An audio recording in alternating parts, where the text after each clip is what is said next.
Hello students, आप लोग कैसे हैं। उम्मीद करता हूँ आप लोग बहुत अच्छे से होंगे और अपने एग्ज़ाम की अच्छे से तैयारी करेंगे। आज हम पढ़ने वाले हैं स्ट्रक्चर ऑफ एटम के बारे में। आज का हमारा ये 7वां लेक्चर होने वाला है।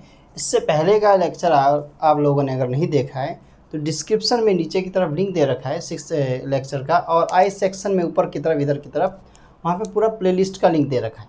शुरुआत से अंत तक हमने जितना भी लेक्चर किया है, 7वां लेक्चर है, 6 लेक्चर हमने कंप्लीट किया, तो पूरा का लिस्ट प्ले लिस्ट में पूरा वीडियो लेक्चर है। तो आप जाके पूरा बेसिक से यानी कि जीरो से यानी कि चैप्टर के स्टार्टिंग से पूरा आप एक एक करके देख के समझ सकते हो और नोट्स बना सकते हो और न्यूमेरिकल्स भी कर सकते हो। तो आज का हमारा ये 7वां लेक्चर जो होने वाला है, उससे पहले मैं एक चीज़ बता दूं आप लोगों को जो लेक्चर है यानी हमारा जो ये वीडियो है, शुरुआत से लेके अंत तक ज़रूर देखिएगा, तभी आप लोगों को कुछ समझ आने वाला है। और ये जो हमारा लेक्चर जो होने वाला है ना, ये नीट एग्ज़ाम वालों के लिए है, जेई वालों के लिए है, जेई मेंस यानी। इसके बाद सीबीएसई जो बोर्ड एग्ज़ाम देने वाले हैं, जैसे बोर्ड एग्ज़ाम तो मेनली 11th का है, तो 11th क्लास में जो मेनली अभी गया है उसके लिए तो बहुत ही ज़्यादा अच्छा है। ड्रॉपआउट वाले बैच के लिए है अच्छा खासा, तो काफ़ी ज़्यादा स्टूडेंट्स पढ़ सकते हैं, इस लेक्चर को देख के समझ सकते हैं सब कुछ। क्योंकि हमारा जिसको कुछ नहीं आता है ना, वो भी अगर देखे तो सब कुछ समझ आएगा। तो एक चीज़ हम यहाँ से स्टार्ट करते हैं, हमारा स्ट्रक्चर ऑफ एटम जो 7 लेक्चर है। तो आज का हमारा टॉपिक होने वाला है dual nature of matter and radiations के बारे में। अब ड्यूल नेचर की बात आती है, ड्यूल का मतलब क्या होता है, दो। तो ड्यूल नेचर यानी कि ऐसा हमारे पास कोई मैटर या रेडिएशन जिसका डबल नेचर हो हमारे पास। जैसे मेनली इसमें हम बात करते हैं किसकी, लाइट की, फोटो की, यानी कि लाइट भी फोटो ही होता है, वो भी इलेक्ट्रॉन की, यानी कि इलेक्ट्रोमैग्नेटिक रेडिएशंस की सीधी सीधी बात करने वाले हैं। ये फर्दर हमारे पास दो टाइप्स के होते हैं, ठीक है।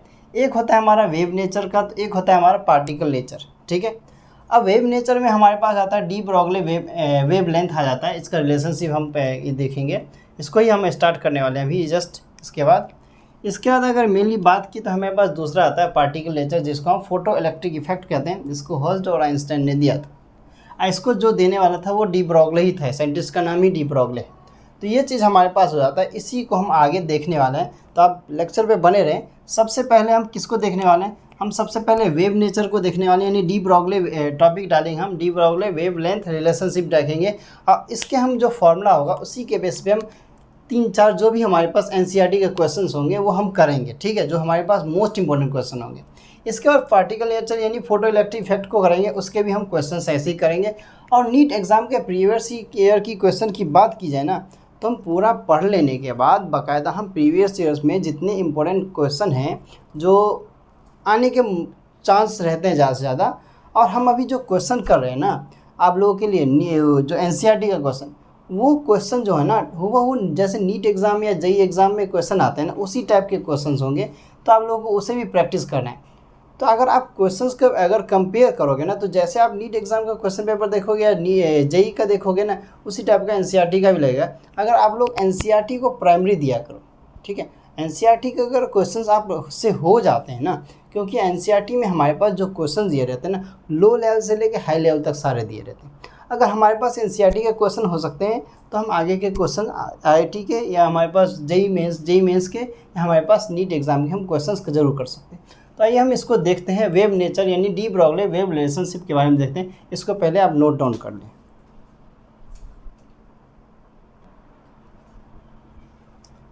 डी ब्रॉगली वेवलेंथ रिलेशनशिप के बारे में हम देखेंगे। तो ये जो हमारा टॉपिक होता है ना, मोस्ट इंपॉर्टेंट टॉपिक है, ये चीज़ जान लो। इससे नीट एग्ज़ाम में ना मेजॉरिटी ऑफ टाइम अगर चैप्टर सेकंड में अगर बोला जाए ना, तो चाहे वो नीट के लिए हो या जेईई के लिए हो या क्लास 11th के लिए हो एग्ज़ाम के लिए, तो ये टॉपिक ना काफ़ी ज़्यादा इंपॉर्टेंट माना जाता है। अगर कुछ आए ना आए, अगर आने के चांसेस भी होते हैं, तो इस टॉपिक से क्वेश्चन ज़रूर आते हैं हमारे पास। अभी हम ये टॉपिक पढ़ते हैं, इसके फिर हम 2 से 3 न्यूमेरिकल्स देखते हैं एनसीईआरटी के जितने भी हमारे पास मिलेंगे इंपॉर्टेंट। तो ये हमारे लिए सबसे पहले इस पर तो स्टार मार्क लगा लो, ठीक है। स्टार मार्क जितना मर्जी 2-3 स्टार मार्क लगाओ, क्योंकि हमारे पास काफ़ी ज़्यादा इंपॉर्टेंट टॉपिक हो जाता है ये। अब ये होता क्या है हमारे पास, सबसे पहली बात तो ये आ जाती है। अब डी ब्रॉगली वेवलेंथ रिलेशनशिप की बात कर रहे हैं। अब डी ब्रॉगली हमारे पास अगर पढ़ें तो अकॉर्डिंग टू, सीधी बात है, अकॉर्डिंग टू डी ब्रॉगली, ठीक है, de Broglie light electromagnetic radiations have both wave like nature. इसमें क्या होता है, इसमें वेव लाइक नेचर भी होता है और हमारे पास पार्टिकल लाइक नेचर भी होता है, यानी दोनों होता है। वेव वाला नेचर भी होता है हमारे पास और पार्टिकल वाला नेचर भी होता है हमारे पास, सीधी बात अगर बोल जाए तो। ड्यूल नेचर हमने पढ़ते थे ना ड्यूल नेचर वाले में, तो ये चीज़ हो जाता है हमारे पास। फॉर वेव नेचर के लिए वेवलेंथ जो हम कैलकुलेट करेंगे, या हम पार्टिकल नेचर के लिए जो मूवमेंट कैलकुलेट करेंगे हम यहाँ पे वेवलेंथ, यहाँ पे मोमेंटम के जो कैलकुलेट करेंगे हम अकॉर्डिंग टू डी ब्रॉगली ही कैलकुलेट करेंगे। तो यहाँ पे मेनली हमारे पास 3 इक्वेशन बन जाते हैं। हमारे पास क्या होता है, lambda equal to H upon में पी। अब लेमडा क्या है हमारा, लेमडा हमारा होता है वेवलेंथ, ठीक है। एच हमारा होता है क्या, प्लैंक्स कांस्टेंट। अब पी होता है हमारा मोमेंटम। अब ये चीज़ तो जान लिया हमने। सबसे पहला हमारे पास मोस्ट इंपॉर्टेंट इक्वेशन, इस पे भी हमारे पास क्वेश्चन व्हीकल्स बन के आते हैं हमारे पास। वही अगर मोमेंटम की बात करें तो हम लोगों ने फिजिक्स में भी पढ़ा होगा कि P equal to M V होता है। 9th क्लास में भी पढ़ के आए होंगे या 11th क्लास में आए हो तो। P equal to M V. M V क्या है हमारे पास, m हमारे पास मास है, v हमारे पास वेलोसिटी है। तो यहाँ पे हमारे पास अगर देखा तो lambda equal to H upon में एम बी आ गया। अब m हो गया हमारे पास मास, हमने यहाँ नहीं लिखा, लिख लेते हैं हम यहाँ पे। m इजकल टू हो गया हमारे पास, यहाँ पे मास की बात कर रहा है हमारे पास। अब v जो है हमारे पास किसकी बात कर रहा है, वेलोसिटी की बात कर रहा है, ठीक है, वेलोसिटी, ठीक है। अब यहाँ पे हमने अब वेलोसिटी 2 लिखा हुआ है यहाँ पे, c वाला भी, वो बात में बात करते हैं। तो यहाँ पे h अपॉन में एम भी होता है, यानी कि कंडीशन के बेसिस पे, यानी कि हमारे पास क्वेश्चन में क्या गिवन दे रखा है उसके बेसिस पे हम क्वेश्चंस के फॉर्मूले को अप्लाई करते हैं। मान लो अगर हमारे पास 3 चीज़ दे रखी है, h तो हमारे पास कांस्टेंट टर्म है, तो हमें तो उसकी वैल्यू हमारे पास दे ही रखी है, हमारे पास 6.626 इंटू 10⁻⁻34 जूल सेकेंड इनवर्स हमारे पास दे रखी है। लेकिन हमारे पास मान लो ये दे रखा है, अब इन दोनों में से कोई एक चीज़ निकालने के लिए कह दिया जाए तो, मान लो बोल दिया मोमेंटम निकालना है, तब तो ठीक है यही निकालेंगे।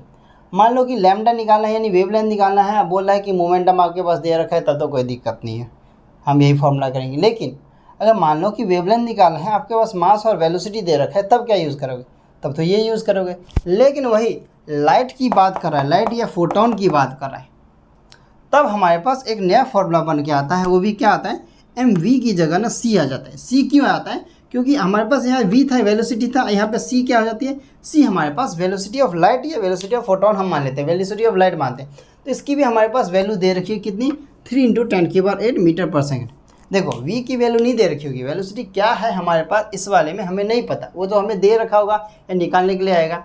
लेकिन इस वाले में अगर वेलोसिटी ऑफ लाइट की बात करें तो वो तो हमें पता होना चाहिए कि 3 × 10⁸ मीटर पर सेकेंड इनवर्स हमारे पास इसकी वैल्यू होती है, सीधी बात, ठीक है। तो ये हमारे पास मेनली अगर देखें तो ये हमारे पास 3 इंपॉर्टेंट फॉर्मूले बन जाते हैं, किसमें, डी ब्रॉगली वेवलेंथ रिलेशनशिप में। तो इसी से रिलेटेड हम क्या देखने, ये हमारे पास थ्योरी इतना इंपॉर्टेंट नहीं है हमारे पास, मेन अगर इंपॉर्टेंट है तो हमारे पास, अगर थ्योरी किस लिए इंपॉर्टेंट आ जाता है। अब डी ब्रॉगली वेवलेंथ में रिलेशनशिप में किसकी बात की है, ड्यूल नेचर है, तो इसमें हमारे पास वेव लाइक नेचर और पार्टिकल लाइक नेचर की बात करें तो ये हमारे पास एमसीक्यू क्वेश्चन बन सकता है। मेनली अगर बनेंगे तो ये 3 जो फॉर्मूले दे रखे हैं ना, इनके बेसिस पे क्वेश्चन मेनली पूछे जाते हैं। तो इसी से रिलेटेड हम आइए अभी क्वेश्चन देखने वाले हैं, तो पहले इसको आप नोट डाउन कर लीजिए।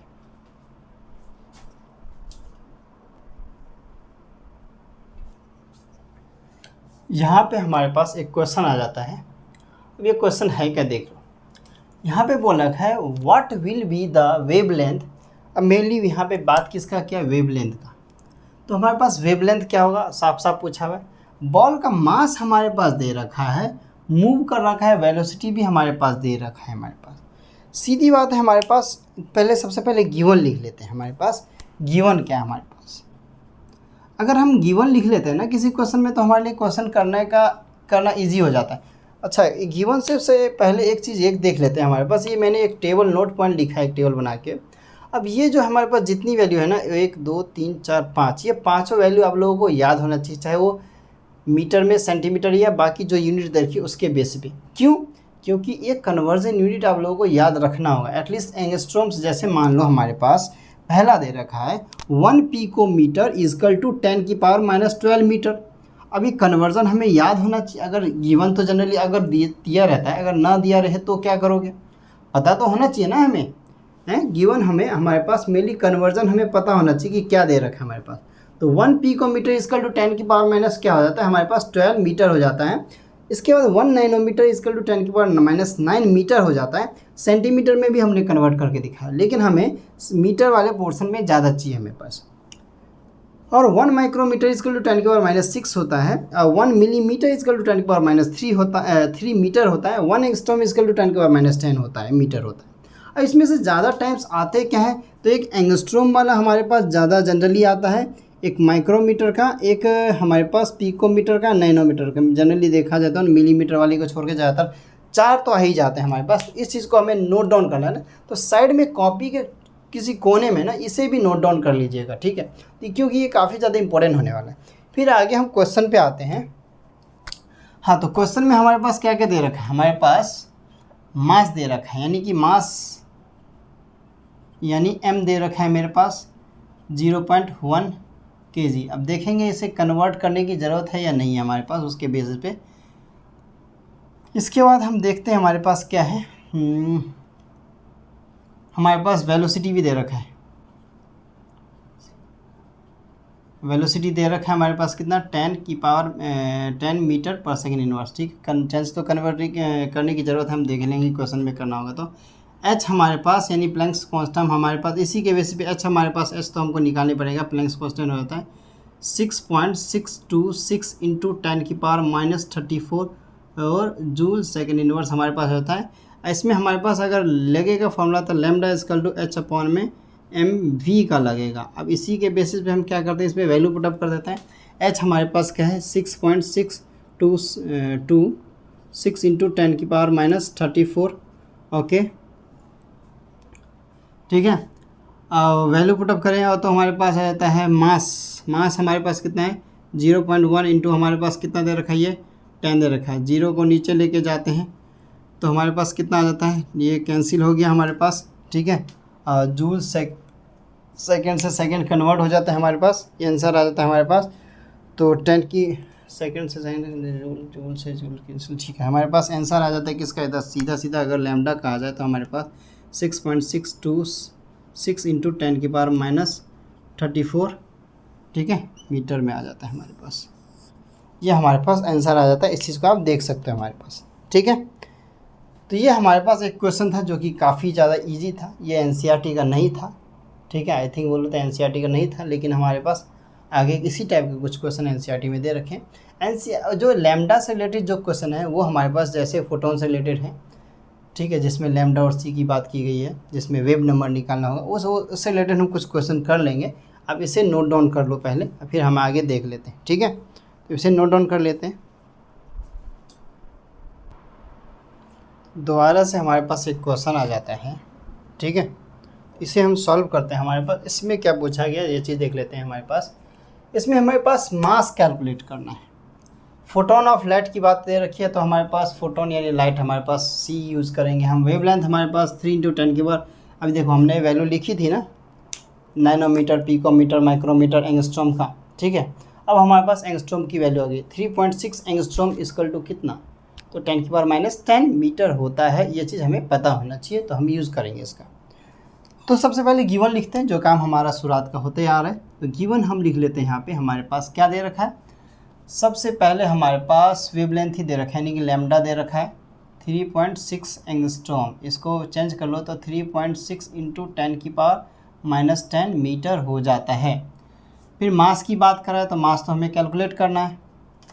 इसके बाद सी यानी वेलोसिटी हमारे पास दे रखी है, वेलोसिटी ऑफ लाइट है हमारे पास, तो 3 इंटू 10 की पावर 8 मीटर पर सेकेंड इनवर्स दे रखा है हमारे पास, ठीक है। एच की बात करें 6.626 इंटू 10 की पावर -34 जूल सेकेंड इनवर्स, ये भी दे रखा है। इसके बेसिस पे हम फॉर्मूला पुटअप करेंगे तो कैंसा, lambda equal to H upon में MC। अब MC इसी के बेसिस पे हम क्या करते हैं, वैल्यू पुटअप करते हैं, यहाँ नहीं रखते, यहाँ रखते हैं। तो लैम्डा मेरे पास दे रखा है, जहाँ जो हर चीज़ है ना वहीं पे हम वैल्यू पुटअप करते हैं, फिर आगे पीछे हम कर लेंगे अपना। तो 3.6 इंटू 10 की power -10 equal to H into 6.626 into 10 की पावर -34 अपॉन में M इंटू 3 इंटू 10 की पावर 8, ठीक है। अब मेनली क्या करते हैं, पावर को सॉल्व करते हैं। सबसे पहले आगे पीछे कर लेते हैं, M को इधर करते हैं, इसकी वैल्यू को इधर कर लेते हैं। तो इसको इधर कर लेते हैं तो हमारे पास कितना आ जाता है, M इक्वल टू 6.626 इंटू 10 की पावर -34 अपॉन में हमारे पास ये आ गया 3.6 इंटू 10 की पावर 10 इंटू 3 × 10 की पावर कितना 8 आ गया। ठीक है, इसी को आगे यहाँ यहीं पे नीचे वाले में सॉल्व कर लेता हूँ। हमारे पास 6.626 इंटू 10 की पावर -34 है हमारे पास। इसको सॉल्व करेंगे तो हमारे पास 3.6 इंटू 10 3 आ गया पहले, इंटू 10 की पावर अब कितना आ गया -2 आ जाएगा हमारे पास। ठीक है, -2 आ जाएगा। इसको सॉल्व कर लेते हैं, हमारे पास ऐसे ही आता है। अब इस -2 को ऊपर लेके चले जाते हैं हम यहाँ पर। ठीक है, कहाँ पे, यहाँ पे लेके चले जाते हैं। m = 6.626 इंटू 10 की पावर -34 इंटू माइनस था ना, ऊपर जाने का प्लस हो जाएगा, अपॉन में हमारे पास 3.6 इंटू 3 आ गया। इसको सॉल्व करोगे तो कितना आ जाएगा, पहले पावर को 6.626 इंटू 10 की पावर हमारे पास कितना आ गया। मैं देखो कर चाहता तो एक साथ ही कर देता, लेकिन मैं एक स्टेप बता रहा हूँ आप लोगों को। तो ये -32 आ जाएगा हमारे पास, अपॉन में 3.6 इंटू 3 आ जाएगा। इसको अब सॉल्व करोगे तो हमारे पास m = कितना आ जाता है, हमने सॉल्व करके रखा है इसको 3.6 है। अगर चाहे तो इसको काट सकते हैं, यानी कि 3.3 आ जाएगा हमारे पास। ठीक है, 26 भी 3.3 अप्रोक्स करके कुछ आ जाएगा हमारे पास।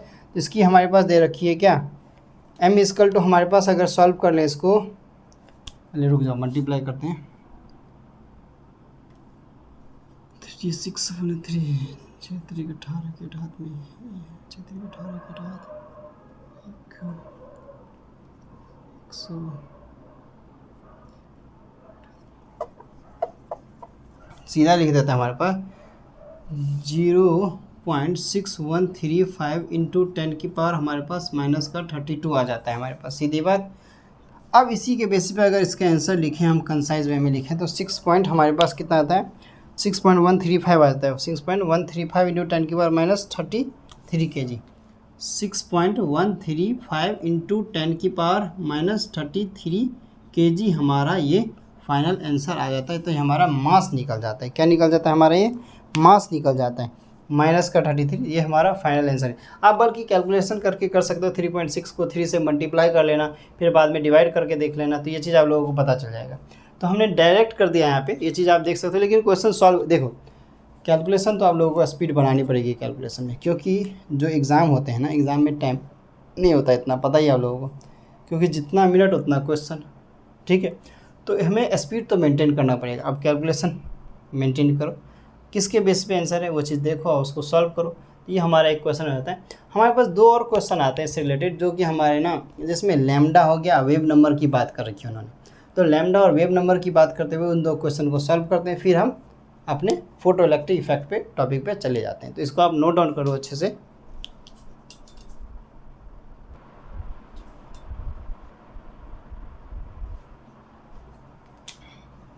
एक हमारे पास जो क्वेश्चन आता है एनसीईआरटी का क्वेश्चन है। अब एनसीईआरटी का कौन सा क्वेश्चन मैं आप लोगों को दिखा देता हूँ।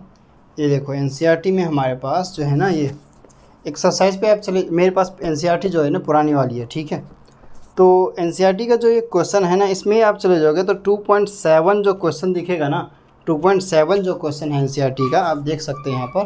तो 2.7 जो क्वेश्चन है हमारे पास, इसमें दिखा गया है यहाँ पे, यही क्वेश्चन सेम टू सेम लिखा हमने। पुराने एनसीईआरटी में पेज नंबर 65 है, नए एनसीईआरटी में पेज नंबर 69 आई थिंक। ठीक है, कुछ इंप्रूवमेंट हुआ है नए एनसीईआरटी में, तो आप लोग पढ़ें तो नए एनसीईआरटी पढ़े। हाँ, जो रैशनलाइज वाली बुक है ना, उसे नहीं पढ़ना है, क्योंकि नीट और जेईई में पूरा कंप्लीट ही पूछेगा। तो यहाँ पे लिखा हुआ है calculate wavelength, frequency and wave number of a light wave whose period is time. हमारे पास टाइम पीरियड दे रखा है 2 × 10 की पावर -10 सेकेंड दे रखे हैं हमारे पास। ठीक है, तो इसी के बेस पे इस क्वेश्चन को हम सॉल्व करते हैं। तो हमारे पास क्या क्या चीज़ निकालना है, क्या चीज़ गिवन दे रखा है, वो चीज़ हम सबसे पहले नोट डाउन कर लेते हैं। तो सॉल्यूशन हो जाता है हमारा, गिवन वेवलेंथ हमें निकालना है, गुड, फ्रीक्वेंसी भी हमें निकालना है, ठीक है, वेव नंबर भी हमें निकालना ही है। तो wave number, light wave whose time period दे रखा है हमारे पास t, 2 × 10 की पावर -8 सेकेंड दे रखा है हमारे पास। ये चीज़ याद रखना, टाइम पीरियड दे रखा है हमारे पास। ठीक है, तो ये चीज़ हो गया।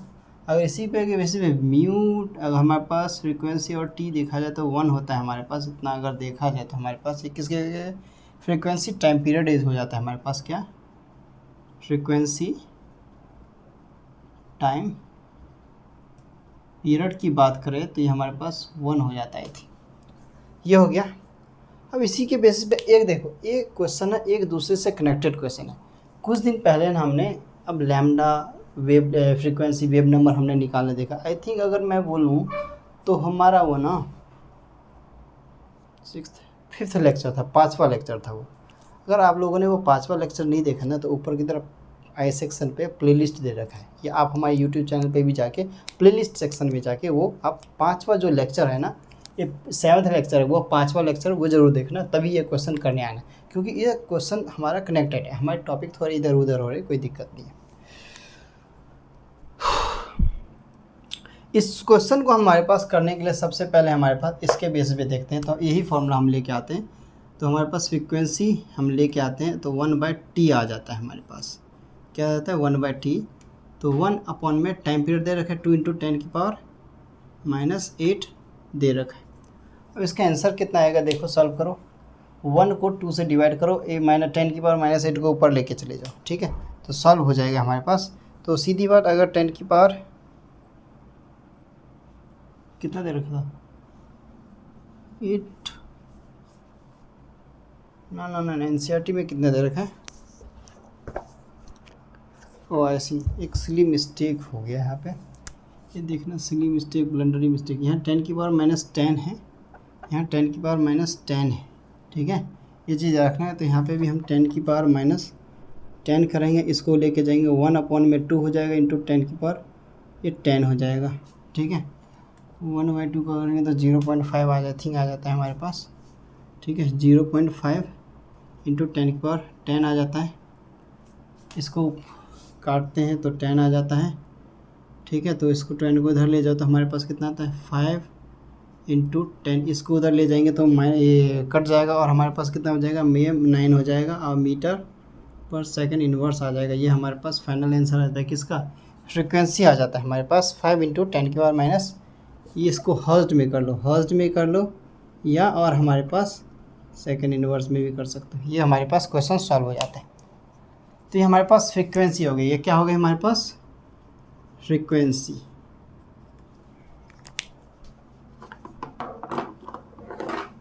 ठीक है, ये चीज़ देख सकते हो। अब हमें क्या निकालना है, हमने फ्रीक्वेंसी निकाल लिया, अब वेव नंबर है हमारे पास और लैम्डा निकालना है हमारे पास। तो हम क्या निकालें, हमारे पास लैम्डा का एक फॉर्मूला आता था, क्या आता था, C = म्यू यानी अपॉन लैम्डा। तो इसी के बेसिस पे इसको चेंज करें। C हमारे पास हम टाइम पीरियड दे रखे तो हम निकाल सकते हैं। हमारे पास स्पीड ऑफ लाइट दे रखी है 3 × 10⁸ हो सकता है हमारे पास। म्यू हमने निकाल लिया, ठीक है। मेरे को फ्रीक्वेंसी हमारे पास दे रखी है, तो इसके बेसिस पे अगर हम फार्मूला देखें तो लैम्डा = सीधा क्या आता है, लैम्डा = C/म्यू आ जाता है। इसके बेसिस पे वैल्यू पुटअप कर देते हैं हम। तो लैम्डा = C/म्यू मतलब फ्रीक्वेंसी 3 × 10⁸, 5 × 10⁹। इसको सॉल्व कर लो, ऊपर लेके जाओ, 3/5 × 10⁸ इंटू 10⁻⁻9। 5 3 15, 5 3 15 कितना आ जाता है, आई थिंक 3/5 है ना, 30 होता है। 0.6 × 10⁻, कितना आ जाता है -1। इसको काटो, इधर ले जाओ, इधर ले जाओगे, हमारे पास 6 × 10⁻⁻2 लैम्डा है, मीटर में आ जाएगा हमारे पास। ये मीटर में आंसर आ गया हमारे पास।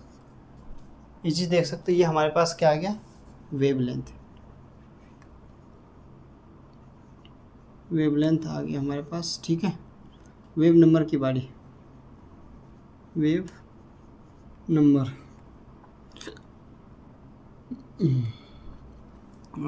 हमारे पास कितना होता है 1/ हमारे पास लैम्डा होता है, सीधी बात है। वेव नंबर हमारे पास 1/ लैम्डा, तो लैम्डा तो हम निकाल चुके हैं ना, हाँ 1/6 × 10⁻⁻2 = 1/6 × 10⁻2 = 6 तो 10 के बाद 2 है ना, इसको 100 अपॉन में 6 क्यों ना कर दें, 6 2 जा तो नहीं कर सकते, 6 1 जा 60, ठीक है, तो वह 60 आ जाता है हमारे पास। तो इसको हाफ कर ले तो हमारे पास 50 3 यानी 50 अपॉन में 3, अब नहीं कर सकते आगे, तो 50 अपॉन में 3 हमारे पास कितना आता है, 16 पॉइंट हमारे पास 67 मीटर इनवर्स आ जाता है। ये हमारे पास वेव नंबर आ जाता है, ठीक है। काफ़ी ज़्यादा इंपॉर्टेंट क्वेश्चन माना जाता है ये, क्योंकि नीट एग्जाम में जो क्वेश्चन पूछता है ना, इसी टाइप के क्वेश्चन पूछा है, 2-3 चीज़ को मिक्सअप करके पूछा है। जैसे इसमें हमारे पास लैम्डा, फ्रीक्वेंसी और वेव नंबर को फिक्स किया था। ये एनसीईआरटी का क्वेश्चन था हमारा, एक्सरसाइज का क्वेश्चन नंबर 2.7, और नए पुराने एनसीईआरटी में पेज नंबर 65 पे दे रखा है, नए एनसीईआरटी में पेज नंबर 69 पे दे रखा है। इस चीज़ का ध्यान रखें, इसे आप नोट डाउन करें। अगला हम एनसीईआरटी का क्वेश्चन दोबारा करने वाले हैं। ये जो क्वेश्चन है ना हमारा, ये भी हमारे एनसीईआरटी का ही क्वेश्चन है। देख लो एनसीईआरटी का कौन सा क्वेश्चन है। आई थिंक 2.5, हाँ, ये हमारा एनसीईआरटी का वही एक्सरसाइज का क्वेश्चन है। देख सकते हो आप, ये हमारे पास कि पेज नंबर, नए एनसीईआरटी में पेज नंबर 69, पुराने एनसीईआरटी में पेज नंबर 65 है। ये क्वेश्चन नंबर 5 है, ये देखो यहाँ पे दे रखा है। Yellow light emitted from a sodium lamp has a wavelength lambda and 580 nanometer हमारे पास दे रखा है। क्या वेव लेंथ दे रखी है हमारे पास, कैलकुलेट करना है हमें फ्रीक्वेंसी और wave number of the yellow light, ठीक है। सोडियम लैम्प दे रखा है, यानी सोडियम हो गया। हम मेजॉरिटी ऑफ क्वेश्चन ने एनसीईआरटी के कर डालेंगे, कुछ क्वेश्चन बढ़ गए टोटल। अभी तो पुराने एनसीईआरटी देखा जाए तो 67 क्वेश्चन है, इसमें से कुछ क्वेश्चंस तो फालतू के, लेकिन कुछ क्वेश्चंस काफ़ी ज़्यादा इंपॉर्टेंट है, तो वो भी देखने वाले। फिलहाल ये करते हैं, पहले हम हमारे पास क्या क्या गिवन दे रखा है, सबसे पहले ये लिख लेते हैं हम, ठीक है। और क्या निकालना है हमें, तो yellow light emitted from a sodium lamp has a wavelength lambda, यानी कि लैम्डा हमारे पास दे रखा है कितना, 580 नैनोमीटर। अब नैनोमीटर को मीटर में कन्वर्ट करना आपको पता है, 580, ठीक है, 580 नैनोमीटर में अगर इसको डायरेक्टली अगर कहें तो 10 की पावर -9 मीटर हो जाता है, ठीक है, ठीक है, 10 की पावर -9 मीटर होता है। इसको अगर कंसाइज करें तो हमारे पास लिखते हैं 5.8 इंटू 10 की पावर -7 मीटर में लिख लेते हैं, इसी को हम यूज़ करेंगे। फिर हमें निकालना क्या है, फ्रीक्वेंसी हमारे पास नहीं दे रखा, वेव नंबर भी हमें निकालना है, ये 2 चीज़ निकालना है। बाप रे बाप, एक चीज़ दे रखा है, कैसे निकलेगा, कर सकते हो तो वीडियो को पॉज करके ना करके दिखाओ, फिर ऑन करना, फिर देख के कर लेना। तो आप लोग जितने भी न्यूमेरिकल्स में करवाता ना, पहले खुद से ट्राई किया करो, वीडियो को पॉज कर दो और खुद से ट्राई करो, ये हो जाएगा तुमसे या नहीं होएगा, ठीक है। सबसे पहली बात ये ध्यान रखना, ठीक है। तो वीडियो को पॉज करके ऐसे कर सकते हो।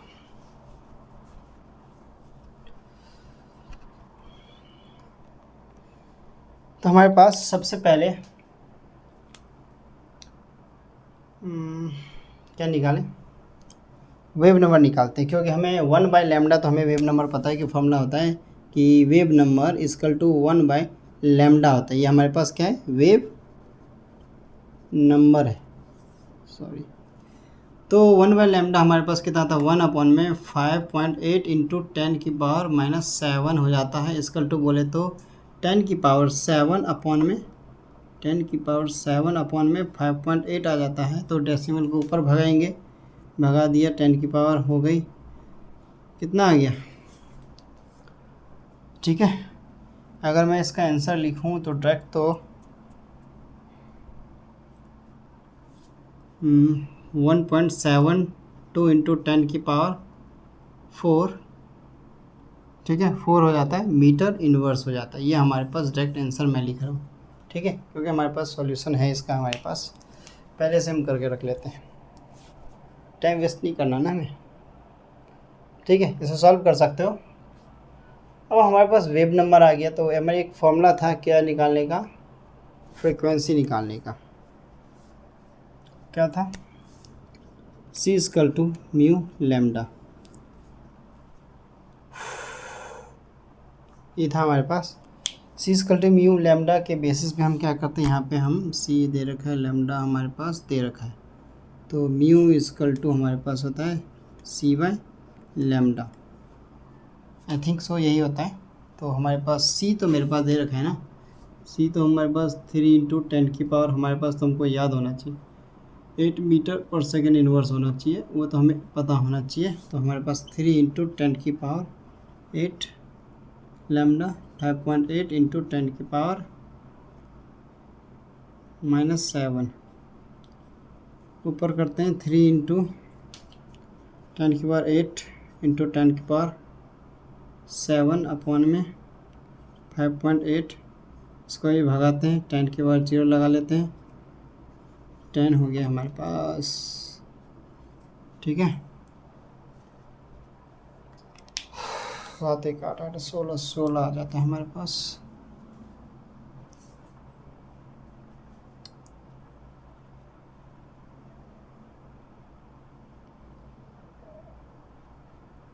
ठीक है, 3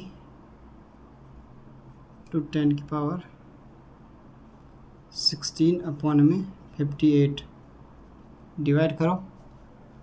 डिवाइड करने पे हमारे पास अगर कंसाइज में पूरा आंसर देखें तो हमारे पास, मैं डायरेक्ट आंसर लिख रहा हूँ, 5.17 इंटू 10 की पावर मेरे पास कितना आ गया, 12 सेकेंड इन्वर्स आ गया, या हर्ट्ज लिख सकते हो, हर्ट्ज, और ठीक है, ये हमारे पास आंसर आ जाता है। तो ये हमारे पास कुछ क्वेश्चंस होते हैं हमारे पास NCERT के, तो आप इसे कर सकते हो। ये हमारे पास क्या था, ये हमारे पास फ्रीक्वेंसी निकाला हमने फ्रीक्वेंसी निकाला, ठीक है, इसी को आप देख सकते हो, ये हो गया। ऐसे हम अभी और NCERT के बहुत सारे क्वेश्चंस करने वाले हैं। तो जो बच्चे ना हमारे वीडियो पे ना शुरुआत से बने हुए, यानी कि इसके अगर कहूँ तो स्ट्रक्चर ऑफ एटम में लेक्चर 1 से जो बने हुए हैं ना, वो लोग इसका जानते होंगे अहमियत क्या है, ठीक है, वो लोग जान रहे हैं। और रिस्पांस तो कुछ बच्चों का ही आ रहा है, ठीक है, क्योंकि मैंने देखा है कुछ बच्चों का ही रिस्पांस आ रहा है, ज़्यादा इतना अच्छा रिस्पांस नहीं आ पा रहा है। तो मैं भी कभी कल सच कहूँ तो डिमोटिवेट हो जाता हूँ, सोचता हूँ नहीं बनाता वीडियो, रिस्पांस ही नहीं आता, फिर सोचता नहीं यार, जो मैंने वादा किया है ना आप लोगों से, यानी जो हमने बच्चों से वादा किया ना, वो काम नहीं कर रहे अपना, तो कोई दिक्कत नहीं, हम तो अपना काम ईमानदारी से करें, इसलिए मैं कर रहा हूँ, मैं करूँगा हर रोज़। आज कंडीशन नहीं था मेरा यहाँ पे खड़े होने का, वीडियो लेक्चर बनाने का, फिर भी मैं बना रहा हूँ। रात के बस देख सकते हो 1:01 हो रहा है, देख सकते हो आप 1:01 हो रहा है, झूठ नहीं बोलना मैं, 1:01 हो रहा है। अभी रिकॉर्ड करने में, अभी हम एक और टॉपिक करने वाले हैं, उसको न्यूमेरिकल्स करेंगे, तो कम से कम आधा घंटा और मान के चलो, आधा घंटे से ज़्यादा टाइम लगने वाला है। अब हम फोटो इलेक्ट्रिक इफेक्ट के बारे में बात करने वाले हैं, तो इस चीज़ को पहले आप नोट डाउन कर लो, फिर आगे हम बढ़ते हैं। अब हम जो देखने वाले हैं, ये भी हमारा मोस्ट इम्पॉर्टेंट टॉपिक होने वाला है एक, ये हमारे पास NCERT में भी काफ़ी अच्छे से दे रखा है, तो हमने NCERT का पॉइंट ही कोशिश किया लेने का। तो जो दे रखा है ना हमारे पास फोटो इलेक्ट्रिक इफेक्ट, ठीक है, पुराने NCERT में पेज नंबर 37 पे दे रखा है। तो फोटो इलेक्ट्रिक इफेक्ट में हमारे पास डायग्राम सहित दे रखा है हमारे पास, पूरा हमने एज इट इज़ यही बनाने की कोशिश की हमारे पास। और हमारे पास यहाँ पे पूरा हमारे पास ऐसे दिया गया, हमारे पास जितना भी ऑब्जर्वेशन भी हम करने वाले हैं, इसका ऑब्जर्वेशन भी दिया गया, तो ऑब्जर्वेशन करेंगे, इसका जो न्यूमेरिकल्स है वो भी हम करने वाले हैं, ठीक है। तो एटलीस्ट 2 न्यूमेरिकल हम इसका करने ही वाले हैं, कंपलसरी है, वो भी NCERT का अगर कोशिश करेंगे NCERT का लेने का, ठीक है। तो यहाँ पे हम करना स्टार्ट करते हैं। तो यहाँ पे हमारे पास आ जाता है फोटो इलेक्ट्रिक इफेक्ट, ये हर्ट्ज ने दिया था 1887 में, नहीं 1887 में दिया था। इसने परफॉर्म किया था हमारे पास क्या, एक एक्सपेरिमेंट परफॉर्म किया था, ऐसे ग्लास वैक्यूम चैम्बर, एक ग्लास चैम्बर लिया था उसको, to show nature of electromagnetic radiation. अब इलेक्ट्रोमैग्नेटिक रेडिएशन की बात कर रहा है, जिसमें हमारे पास इलेक्ट्रॉन और फोटोन की बात कर रहा है। In this experiment he observe electron, और जो इलेक्ट्रिक करंट जो था ना हमारे पास, ठीक है, उसको इजेक्ट किया गया on beam of light strike हुआ मेटालिक सरफेस से। मेनली अगर देखा जाए तो ये हमारे पास एक वैक्यूम चैम्बर है, वैक्यूम ये डिटेक्टर है हमारे पास, यहाँ से इलेक्ट्रॉन हमने light strike beam of light डाला, ठीक है। ये हमारे पास क्या गया, स्ट्राइक किया इलेक्ट्रॉन, यानी इलेक्ट्रॉन है, ये क्या है, इलेक्ट्रॉन जा रहे हैं, इलेक्ट्रॉन स्ट्राइक करेगा यहाँ से। ये हमारे पास एमीटर है, एमीटर ये शो करेगा कि इलेक्ट्रिक करंट पास हो रहा है बैटरी से, नहीं एक ये है हमारे पास। ये मेनली हमारे पास मेटेलिक सरफेस हम किसका ले सकते हैं, पोटेशियम का, रुबिडियम का, हम सीजियम का, किसी का भी ले सकते हैं मेनली, ठीक है। मेनली हम इसका अभी एग्जांपल लिए हैं, इसका मेटालिक सरफेस ले सकते हैं। तो ये हमारे पास एक चैम्बर हो जाता है, सीधा सीधा कुछ नहीं हमारे पास। Eject when certain beam of light strikes a metallic surface like हमारे पास पोटेशियम, रुबिडियम, सीजियम आ जाता है। इन तीनों का हमने कन्फिगरेशन भी करके दिखाया हुआ। हमारे पास इस चैम्बर में हुआ क्या, उसका ऑब्जर्वेशन क्या मिलता है, ये चीज़ हम अभी नोट डाउन करेंगे जस्ट इस टॉपिक के बाद। इस टॉपिक को आप पहले नोट डाउन कर लें, फिर हम अब देखें ऑब्जर्वेशन की बात करें ना, तो हुआ क्या होगा हमारे पास। अब मेनली पॉजिटिव और नेगेटिव की बात करते हैं। अब लोगों को पता है कि इलेक्ट्रॉन जो हमारा होता है, इलेक्ट्रिक करंट मेनली फ्लो करता है पॉजिटिव से नेगेटिव की तरफ, तो पॉजिटिव से नेगेटिव की तरफ। लेकिन हमारे पास यहाँ पे अब क्या होता है, अब सेम जो इलेक्ट्रॉन है ये, वो सेम चार्ज पे तो जाएगा नहीं, जाएगा तो अपोजिट चार्ज पे ही जाएगा, सीधी बात है ये। तो इसी में हम ऑब्जर्वेशन में यही कुछ हमारे पास पॉइंट जो है हमारे पास, उस चीज़ को हम देखने वाले हैं। तो पहले इसको नोट डाउन कर लो, फिर हम आगे इसको देखते हैं।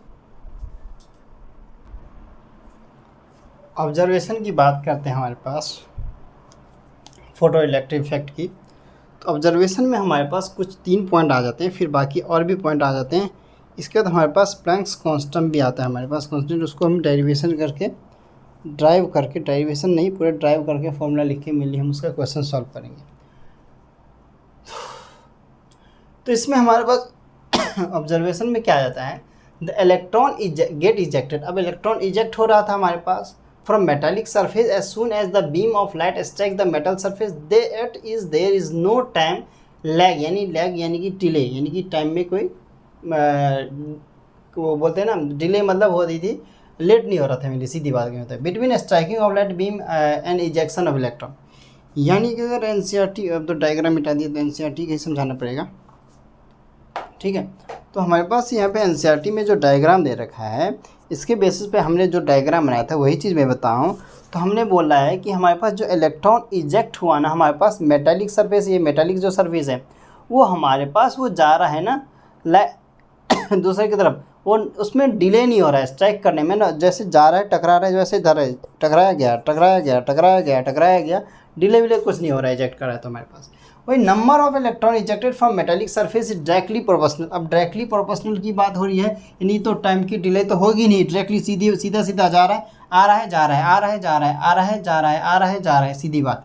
Intensity of brightness of light which strikes the surface. अब इंटेंसिटी की बात करते हैं, ब्राइटनेस यानी कि चमकेगा। अब रे ऑफ लाइट डालेंगे तो चमकेगा, यहाँ पे लाइट डाला चमकते हुए गया, डाला टकराया और गया, टकराया गया टकराया गया, तो ऐसे इलेक्ट्रॉन चले जाते हैं हमारे पास, ठीक है। इसके बाद आगे चलें तो हमारे पास तीसरे पॉइंट पे, for each metal there is a characteristic minimum frequency, यानी कि कम से कम फ्रीक्वेंसी कुछ ना कुछ होगी, उससे हम कहते हैं म्यू नॉट, ठीक है। यानी कि म्यू नॉट यानी कि इसे कहते हैं हम थ्रेशोल्ड फ्रीक्वेंसी।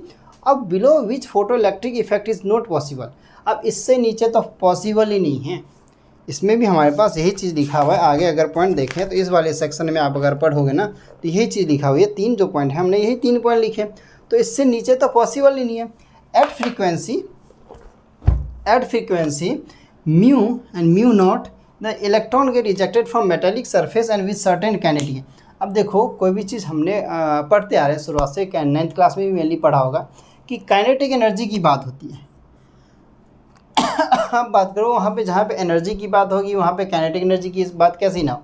यहाँ पे मान लो ये हमारे पास मेटालिक सरफेस है, यहाँ से ऐसे क्या है बीम ऑफ लाइट आया, यहाँ से आया और इधर से टकरा के ठीक इधर चले गया, तो यहाँ पे कुछ ना कुछ तो काइनेटिक एनर्जी तो कुछ होगी, और उसकी सर्टेन कुछ यानी कुछ ना कुछ काइनेटिक एनर्जी होगी। मेटालिक सरफेस पे टकरा यानी कि हीट प्रोड्यूस हो रही है मेनली।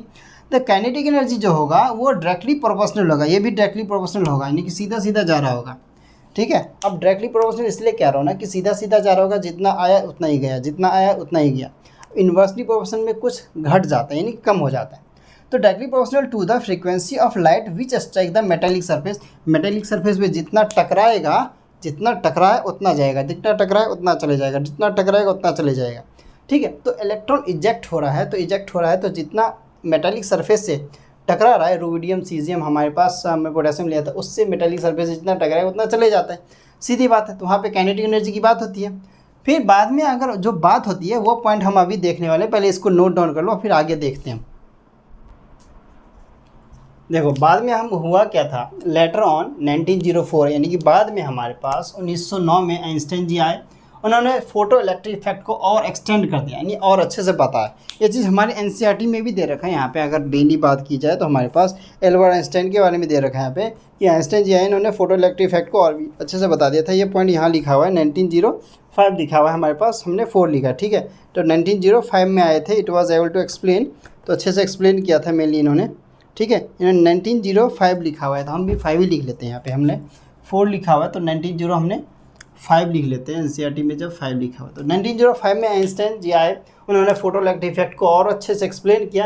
अकॉर्डिंग टू हिम यानी इनके अनुसार क्या हुआ, जो फोटोन जो था, फोटोन यानी कि हमारे पास जो फोटोन था यानी लाइट जो था, सफिशिएंट एनर्जी यानी कुछ ना कुछ सफिशिएंट एनर्जी ले रहा था जो कि एक्सट्रैक्ट, यानी कि अगर कोई लाइट एक्सट्रैक्ट कर रहा है, यानी कि ये आ रहा है लाइट, बीम ऑफ लाइट जा रहा है, टकरा आ रहा है, तो कुछ ना कुछ तो एनर्जी चाहिए होगा, वो एनर्जी ले रहा है और मेटेलिक सरफेस को ट्रांसफ़र कर रहा है।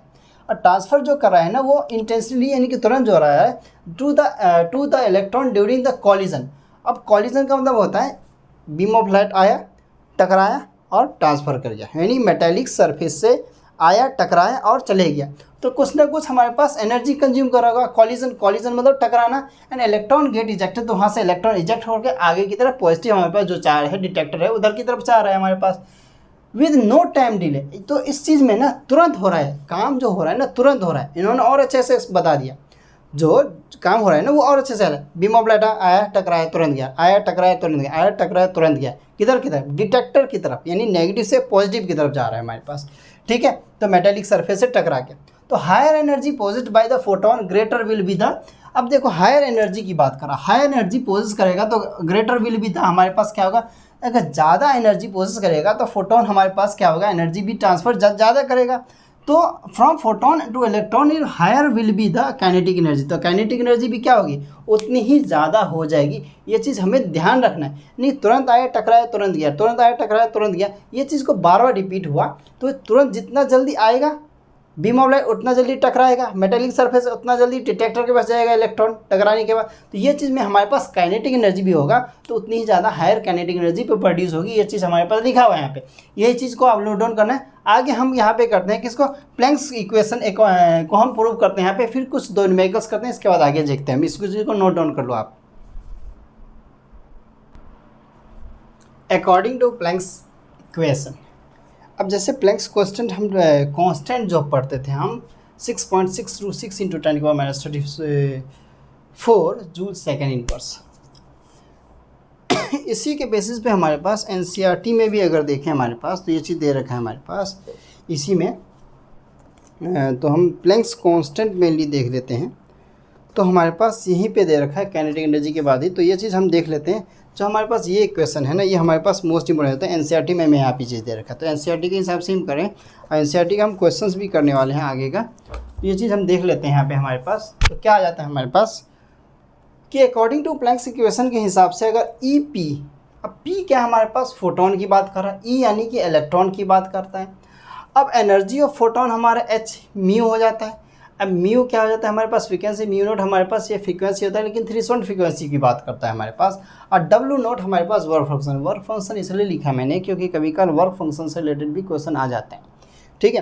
तो इसको हम देखें तो हमारे पास अगर हमारे पास अगर ई पी, अगर मैंने कि एनर्जी ऑफ फोटोन से ज़्यादा पर हमारा एनर्जी ऑफ इलेक्ट्रॉन है, तो हमारे पास क्या होगा, ये पॉसिबल ही नहीं होगा। Photo electric effect is not possible, तो फोटो इलेक्ट्रिक इफेक्ट पॉसिबल नहीं हो पाएगा। तो लिख लेते हैं कि photo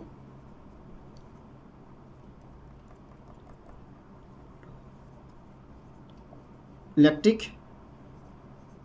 effect is not possible, लेकिन नेक्स्ट वाले में हमारे पास पॉसिबल होगा। क्यों, एक उल्टा साइन डाल दिया मैंने ऐसे ही, क्योंकि हमारे पास इसमें प्रोटॉन वाला हिस्सा हमारे पास ज़्यादा बड़ा होता है, तो हमारे पास ये वाला सेक्शन क्या हो जाएगा, पॉसिबल हो जाएगा। एनर्जी ऑफ फोटोन हमारे पास बड़ा हो जाता है, तो इसमें फोटो इलेक्ट्रिक इफेक्ट हमारे पास क्या हो जाएगा, इसमें पॉसिबल हो जाएगा, इज़ पॉसिबल। ये चीज़ हमें नोट डाउन कर लेना है कि किस में पॉसिबल होगा किस में नहीं। तो इस वाले में पॉसिबल हो जाएगा। फिर हमारे पास इसी से पता चल जाता है कि इसी की वैल्यू यहाँ की ये वाली वैल्यू को हम यहाँ रखते हैं H mu naught, H mu H greater than equal to H mu naught हमारे पास लिख देते हैं। फिर इसी के वैल्यू पे इसी बेसिस पे हम इक्वेशन बना लेते हैं। क्या ये हमारे पास कुछ इक्वेशन इस तरीके का बन जाता है जो कि हमारे लिए काफ़ी ज़्यादा इंपॉर्टेंट होता है। एच प्लैंक्स कांस्टेंट है, mu mu minus naught equal to half M E भी। अब एम ई जो है हमारे पास मास ऑफ इलेक्ट्रॉन दे रखा है, वी वेलोसिटी दे रखा है हमारे पास। यहाँ हर चीज़ एक चीज़ लिखा है, frequency of electron, frequency of photon, ठीक है। प्लैंक्स कांस्टेंट हमारे पास दे रखा है, mass of electron 9.1 into 10⁻³ kg दे रखा है। वेलोसिटी ऑफ इजेक्टेड इलेक्ट्रॉन कितना होगा, मीटर पर सेकंड में दे रखा है। ये चीज़ हमें याद रखना है। म्यू नोट को हम थ्रेशोल्ड फ्रीक्वेंसी भी कहते हैं, इस चीज़ को याद रख लेना। तो इसी के बेसिस पे हम ना न्यूमेरिकल देखते हैं, तो इसको नोट डाउन अप कर लीजिए, हम न्यूमेरिकल्स देख लेते हैं। ये जो क्वेश्चन हमारा है ये भी हमारा एनसीईआरटी का ही है, अगर मैं दिखाऊं, ठीक है।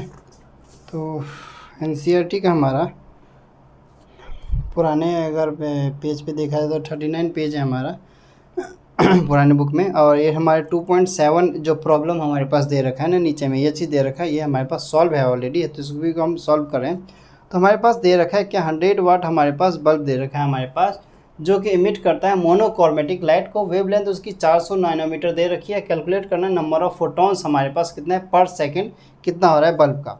ऐसे इसी से रिलेटेड हमारे पास काफ़ी ज़्यादा क्वेश्चन दे रखे हैं ना, तो इसको भी आप जाके सॉल्व कर सकते हो। इसमें हमारे पास दे रखे हैं, ये 2.6 हो गया, 2.7 तो हम करवा रहे, 2.8 हो गया, ऐसे इधर हमारे पास 2.9 हो गया। कुछ क्वेश्चन दे रखे हैं, काफ़ी ज़्यादा इंपॉर्टेंट क्वेश्चन दे रखे हैं हमारे पास, तो इसको हमें कर लेना चाहिए, ठीक है। खासा से 2.9 जो दे रखा है ना, जो मोस्ट इंपॉर्टेंट क्वेश्चन है ना, जो कई बार एग्जाम में ये वाले क्वेश्चन बहुत बार पूछा गया है, तो इसलिए मैं इसको करवा रहा हूँ, ठीक है।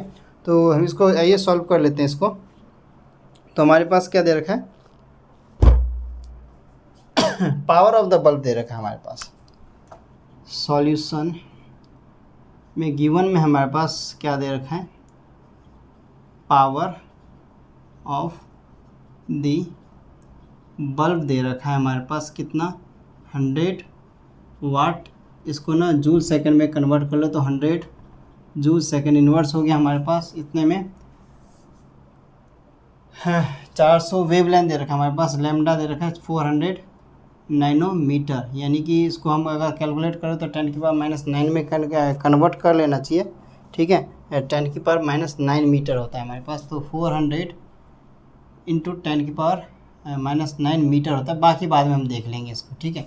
तो इसके ऊपर बेसिस पे हमारे पास सबसे पहले एनर्जी क्या निकालना होगा। हमारे पास एनर्जी का फॉर्मूला होता है एच म्यू के वजह पे SC/λ हम कर लेते हैं, ठीक है। एच हमारे पास दे रखा है गिवन, हम या 6.626 इंटू 10⁻⁻34 जूल सेकंड इनवर्स। सी भी हमारे पास 3 इंटू 10⁸ हो जाता है मीटर पर सेकंड इनवर्स।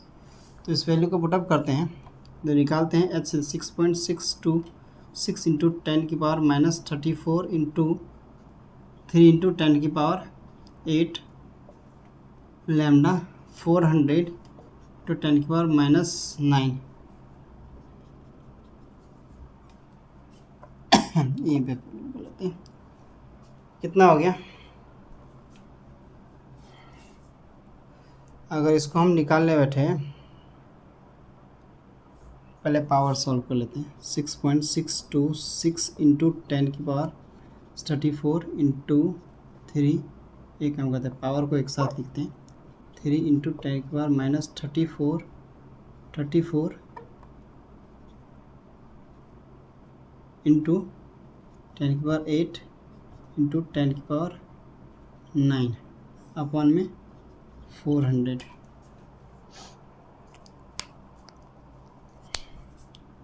तो हमारे पास आगे कितना जाता है, ये 9 8 16 17 17 घटा दिए हम, तो कितना हो जाएगा,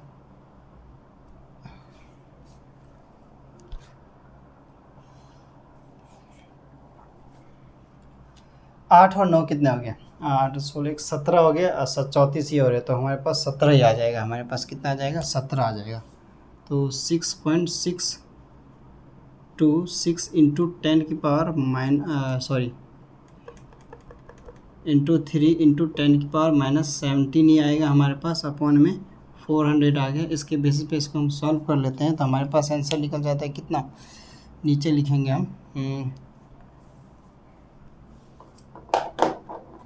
तो हमारे पास आ जाता है 0.0496696 one 10⁻⁻⁻, 0 point energy equal to 0.04967 into 10⁻⁻17 आ गया हमारे पास।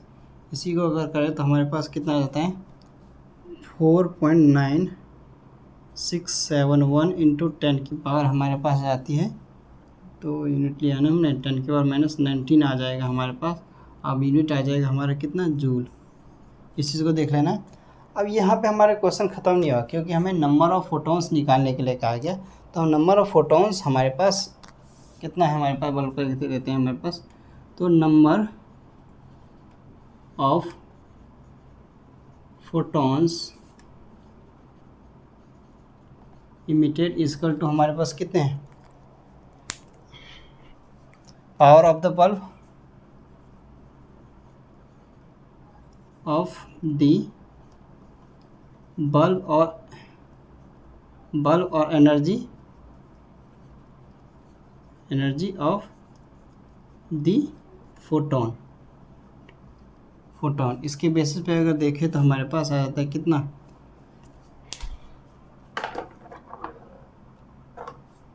100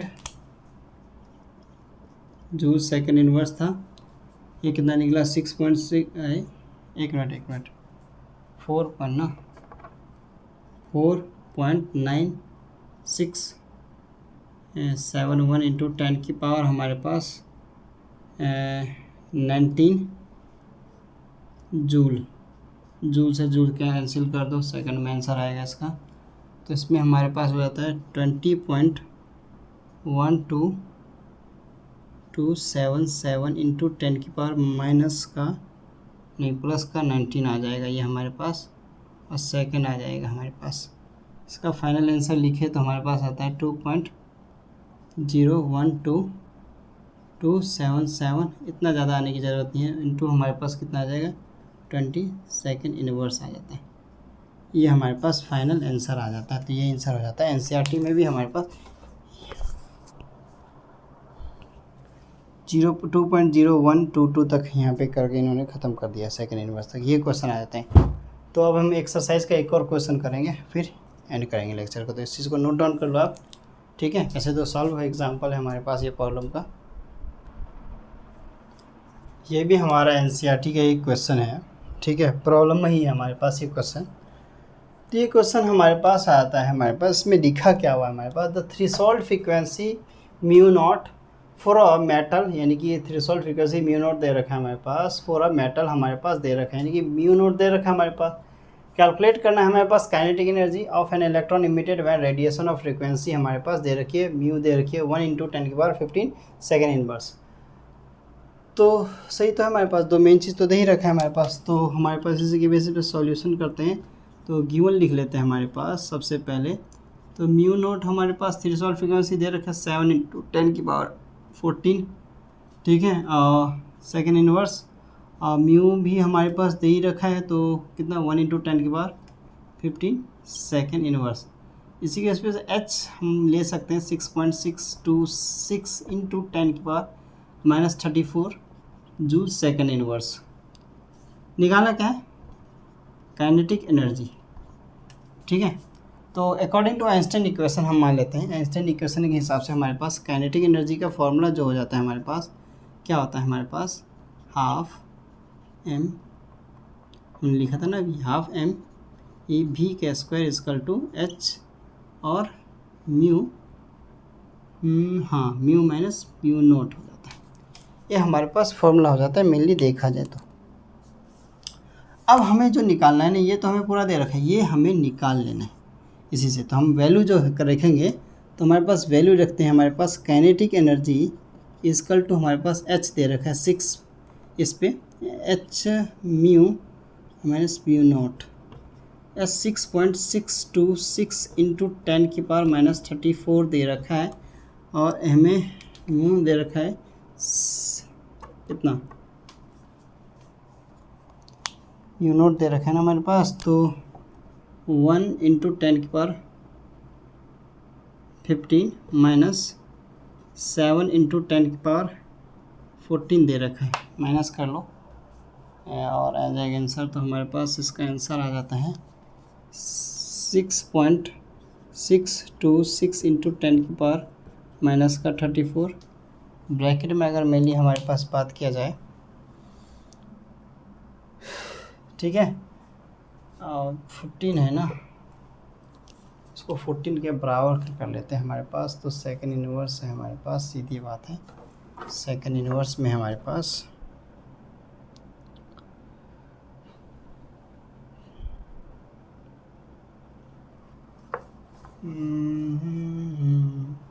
एक काम करते हैं ना, एक जीरो किधर कर लेते हैं, हमारे पास ये आ जाएगा हमारे पास, तो ये हो जाएगा कितना, 10 × 10⁻14 माइनस 7 × 10⁻14 सेम हो गया, तो 6.626 × 10⁻34 हो गया। अब क्या कर लो, 10⁻14 को बाहर निकाल लेते हैं, माइनस नहीं 14 सीधी बात, और 10 - 7 कर लेते हैं, तो इधर पावर को 6.626 × 10⁻34 आ जाता है हमारे पास, ठीक है, ये हो जाता है हमारे पास। और हमारे पास इसको बाहर कर लेते हैं हमारे पास, तो नहीं 14 को क्या करते हैं ना, माइनस कर लेते हैं इसमें से, तो हमारे पास कितना आ जाएगा, ये आ जाएगा 20, माइनस का 20 आ जाएगा, 10 में से 7 गया तो कितना बच जाएगा, अब हमारे पास 3 बच जाएगा, ठीक है। अब इसको सॉल्व कर लो तो मल्टीप्लाई करके आंसर आ जाएगा हमारे पास, 6 है ना, 6 × 3 = 18 आ जाता है, तो 1 पॉइंट हमारे पास 18 पॉइंट समथिंग कुछ आ जाता है आंसर, ठीक है, 18 पॉइंट डायरेक्ट हम आंसर लिख देते हैं। तो हमारे पास 6.6 है, तो हमारे पास मेनली अगर देखा जाए तो 1.988 × 10⁻19 हमारे पास आ जाती है। अब काइनेटिक एनर्जी है तो हमारे पास क्या हो जाएगा, जूल में आंसर आ जाएगा, ये हमारा फाइनल आंसर हो जाता है, ठीक है। ये हमारा एनसीईआरटी का एक क्वेश्चन था। ऐसे आपको एनसीईआरटी में बहुत सारे क्वेश्चन मिलेंगे आप लोगों को, चाहे वो आप एक्सरसाइज की बात कर लो या आप लोगों को प्रॉब्लम में भी देख लो। प्रॉब्लम, ये भी हमारा एक प्रॉब्लम का ही क्वेश्चन था, तो ये क्वेश्चन देखने को मैं एनसीईआरटी में मिल जाते हैं, काफ़ी ज़्यादा क्वेश्चन आप लोग कर सकते हो, ठीक है। तो जो क्वेश्चन ना आए वो क्वेश्चन का ना आप क्या करना, नए या पुराने एनसीईआरटी के हिसाब से ना वो क्वेश्चन नंबर डाल देना किससे रिलेटेड है, या क्वेश्चन का फ़ोटो खींच के भी आप डाल दोगे तो कोई दिक्कत नहीं, हम सॉल्व कर देंगे। क्या पता मैं आपको सॉल्यूशन वहीं पे प्रोवाइड करवा दूँ, ये भी हो सकता है।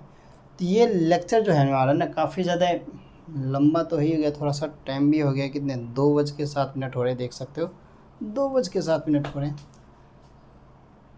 तो ये लेक्चर आप लोगों को कैसा लगा आप लोग कमेंट सेक्शन में ज़रूर बताएं। और आप चैनल पे नए हैं तो लाइक करें, सब्सक्राइब करें, अपने दोस्तों के साथ शेयर करें।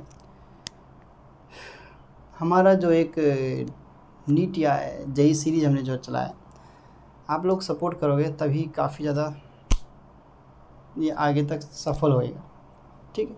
तो मैं यही कहूँगा कि इस वीडियो को पूरा देखें। इससे पहले लेक्चर आप लोगों ने नहीं देखा है तो आई सेक्शन में लिंक दे रखा है, नीचे में डिस्क्रिप्शन लिंक दे रखा है। और टेलीग्राम से ज़रूर जुड़ें, टेलीग्राम है ना, टेलीग्राम से ज़रूर जुड़ो, काफ़ी ज़्यादा इंपॉर्टेंट है वो टेलीग्राम हमारे लिए, आप लोगों के लिए। क्यों? क्योंकि टेलीग्राम पे ना आप लोगों के लिए बहुत कुछ प्रोवाइड किया हुआ है। सेम जो हमारे चैनल का नाम है वही चैनल अगर ढूंढोगे तो मिल जाएगा। और या इस वीडियो के डिस्क्रिप्शन में भी नीचे की तरफ लिंक दे रखा है, काफ़ी ज़्यादा इंपॉर्टेंट चीज़ रखा है। ये सारे 400 के करीब PDF फाइल्स हैं वहाँ पे, बहुत सारे फ़ोटोज़ अवेलेबल हैं, MCQ क्वेश्चंस हैं, बहुत सारी चीज़ अवेलेबल है वहाँ पे, ठीक है। मेन इंपॉर्टेंट जो बुक हैं वो सारी की सारी बुक मिल जाएंगी आपको। प्रीवियस ईयर के क्वेश्चंस की बात की, क्वेश्चन बैंक की बात की जाए तो सारे के सारे क्वेश्चन मिल जाएंगे। और हम अभी नीट के क्वेश्चंस भी यहाँ पे कुछ करने वाले हैं। अभी तो हमने एनसीईआरटी के रिलेटेड क्वेश्चन किए, तो ये चीज़ आप ज़रूर देखें इस लेक्चर को पूरा। तो आज के लिए हम इतना रखते हैं, तब लगते thank you and good bye.